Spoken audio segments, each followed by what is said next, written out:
सत्संगस्य मुक्तस्य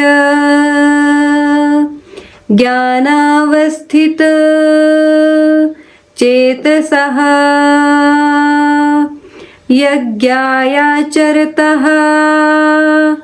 कर्म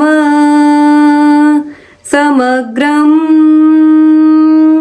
प्रविलीयते। आर्यम आर्यम गुरुदेव श्रीमद् भगवद गीता के चतुर्थ अध्याय ज्ञान योग के इस 23वें श्लोक का भावार्थ समझाने की कृपा करें। तो बड़ी बात चल रही है और इस सारे क्रम में संबोधि की चेतना की, हमारे कर्मों की सबसे बहुत अच्छे अध्यायों में से एक अच्छा अध्याय है ज्ञान योग। गीता के महत्वपूर्ण अध्यायों में से एक मुख्य अध्याय है ज्ञान योग। तो इसमें हमारी प्रज्ञा का विस्तार कर रहे हैं, ज्ञान का, हमारी समझ का, हमारे बोध का, हमारी अंतस चेतना में एक उजास भर रहे हैं भगवान श्री। तो कहते हैं जिसकी आसक्ति नष्ट हो गई है, किसी भी तरह के कार्य को वो इसलिए नहीं करता कि उसके प्रत्युत्तर में उसे कुछ प्राप्ति होगी। आसक्ति इसी से जन्मती है। और कहते हैं जब वो प्राप्ति की इच्छा से विमुक्त हो गया, आसक्ति से पृथक हो गया, तो बंधन से भी मुक्त हो गया। और जो बंधन से मुक्त हो गया तो उसका जो चित्त है, जो उसकी मन स्थिति है, उसका जो पूरा मन, वचन और कर्म है वो ज्ञान की तरफ बहता है या ज्ञान में ही अवस्थित हो जाता है। ज्ञाना अवस्थित चेतसः। और कहते हैं कि देखिए यहाँ अब बहुत से लोग हमसे कहते हैं कि गुरुजी बड़े महानुष्ठानों में भवन ही क्यों करते हैं। एक दो लोगों ने मुझसे कहा कि हम भगवान शिव की भी सिर्फ अभिषेकम देखे हैं और यज्ञ तो हमने कभी सुना नहीं, देखा नहीं।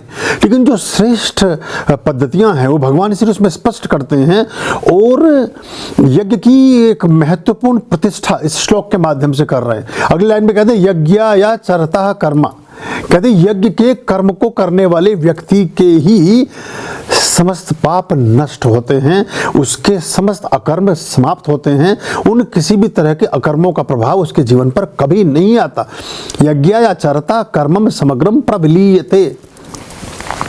कभी भी उसके ऊपर उन चीज़ों के प्रभाव नहीं आते और वो निरंतरता के साथ अगर यज्ञ आदि कर्मों में आसक्त होता है तो अंततः परमात्मा की ही दिव्य ऊर्जा में, अंततः परमात्मा के ही दिव्य वर्तुल में समाविष्ट हो जाता है, प्रविष्ट हो जाता है, समाहित हो जाता है। आर्याम अभयाम भज रे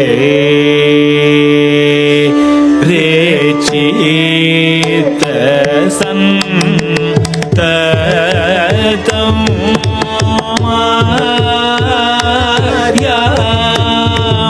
अभयाम भज रे